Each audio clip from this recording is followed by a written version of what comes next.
Cannon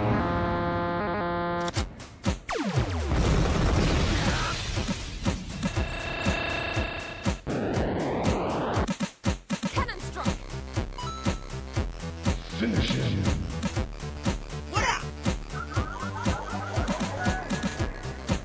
Hail to the king, baby. Welcome back. As you can see, I'm still in my work clothes, which is pretty sad actually. Also because I'm just about to go outside into the garage where it's friggin' cold here in Australia at the moment. This week I wanted to give you a bit of an idea of what you're getting yourself into if you're going to get into a bit of the home arcade sort of feel.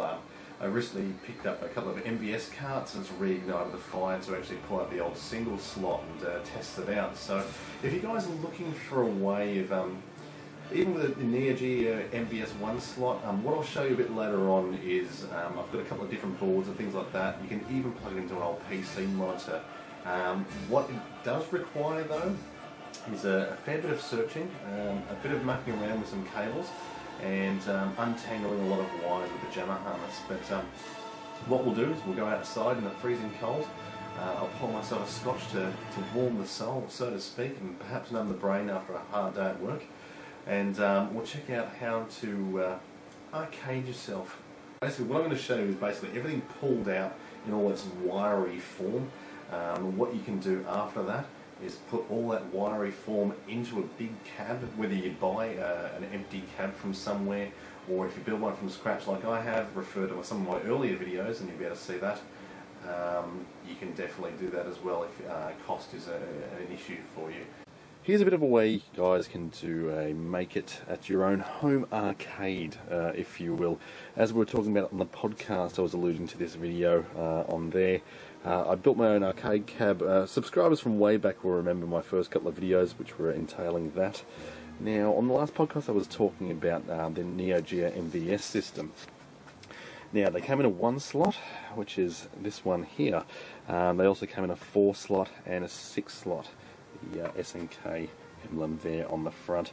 So basically carts go into that section there and then you create yourself a whole lot of fun. This is basically what was inside your arcade machine. If you had a 1 slot dedicated arcade machine for MVS, that was what was inside. So what you would expect to see in, say, a normal sort of arcade cab, say hypothetically Street Fighter, you'd have something like this big banger here, which is that's a Street Fighter 03 was it CPS2 board, and it's a fucking monster. So the MVS, the SNK were pretty renowned for getting just having a cart that you could probably pop in, as opposed to changing out PCBs and whatnot. So it made the lives for arcade operators quite a lot easier. But anywho, what I've done is I've, as I said before, built my own arcade cab, and I've just ripped out my control panel just so I can do sort of a Jamma test bench, so to speak. So I can, because I've recently just come across some MVS games. So I've pulled this out from my arcade cab, and we're going to test out some Neo Geo games, and hopefully we can get it all up and going for you, and we can see some of that stuff in action. Now, one thing you will notice with the MVS, it is Jamma adaptable.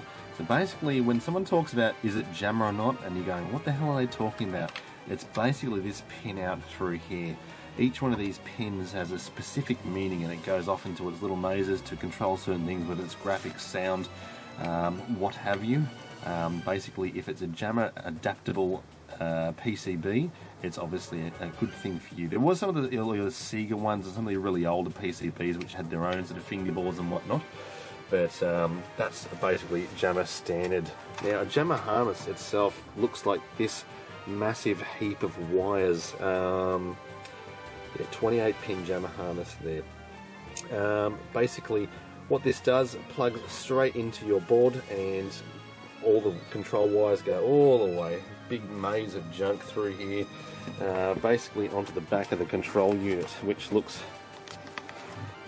kind of like that. So I've got all my buttons back there, everything's wired up, not very Not very cleanly, mind you, but it does work, so that's all I'm caring about at the moment. So, got the Samurai joysticks there. I did opt for a sort of a more old school arcade button as opposed to, these are very micro switchy sort of feel as opposed to the Samurai buttons. I might actually change those over a little bit later because I'm kind of used to the Samurais now. But so basically, Jamma harness, everything relates back to this, the Jamma harness. So if you're pressing up, down, and left and right, whatever, it's all coinciding with that as well. If I'm confusing you, then obviously look it up on Google, because it does get kind of confusing. It is a steep learning curve. When I first started doing this, I had no freaking idea whatsoever. But with the help of forums and a bit of Google searching and persistence, I managed to get this whole bunch of 1 million wires in the mail and actually make a 2-player control pad arcade system work. Which is hooray to me for actually being able to... Well, apparently you can teach old dogs new tricks. Now, just real quick, what I'm going to do now, when you've got a Jamma system, normally hooks up to an arcade monitor. Now, what I'm going to be using it out to test on is just a shitty old PC monitor, one of the old school big fat ones there. So it's going to be using that as a bit of a test. So basically I can plug my monitor into the back of this little card here. Now this card allows, or basically transfers the images from an arcade board to, I don't know what sort of signal, it's a you can actually do multiple signals. So we'll take that particular signal and put it straight into the telly. It's not just a matter of plugging it in like you would an Xbox, unfortunately. It does come off in different singles, RGB, I can't remember, it's been a while since I looked back into it. You can pick up these little modules here if you're going to make a home arcade cabinet, and you want to run it into a normal television or a PC monitor. These are around sort of $30 on eBay, so Jamma harnesses themselves are around sort of $18, $20, give or take. And an MVS board you can probably pick up for about $80, and a standard sort of MVS cart, say the metal slug here, I think it was about $20 or $30. So it's having the joys of the arcade at home for awfully cheap. So what I'm going to do is I'm going to plug everything into it. Now we'll see if we can make this thing live. So the moment of truth, I'm powering this up via a old PC power supply because I'm budget. You can get an arcade power supply, I just haven't had the balls to wire that one in yet all the time. So I'm kind of really busy at work at the moment. So let's see if we can get some sort of success. Fingers crossed.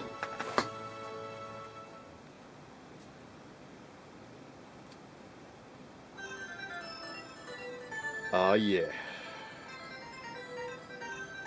That is the sound of success, people.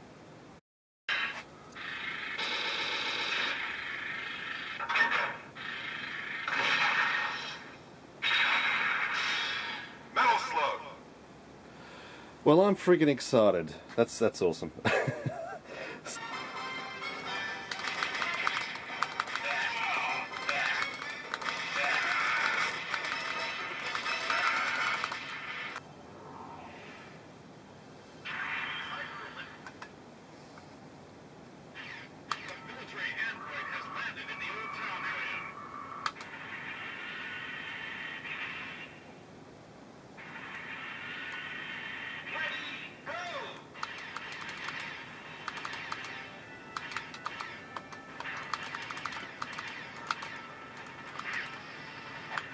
After we've played all those MVS games, you can also pick up something like this, which is worth about $100, give or take, which is an iCade 60-in-1 board, which I've referred to in one of my earlier videos.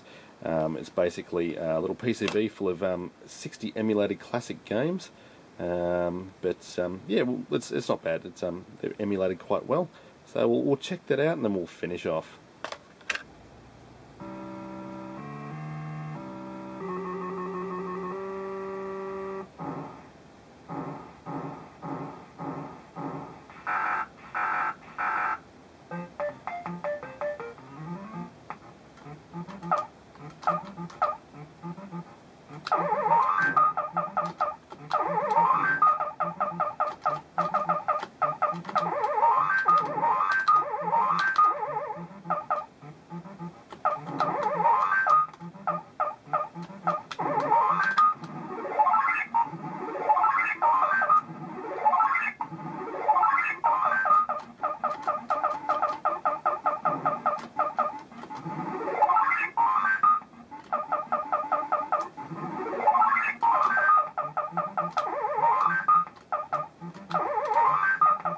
So after me failing terribly at Donkey Kong and Pac-Man, I've come back inside where it's nice and warm, thankfully, and that's me done for the night because I'm freaking cold and I'm very, very tired.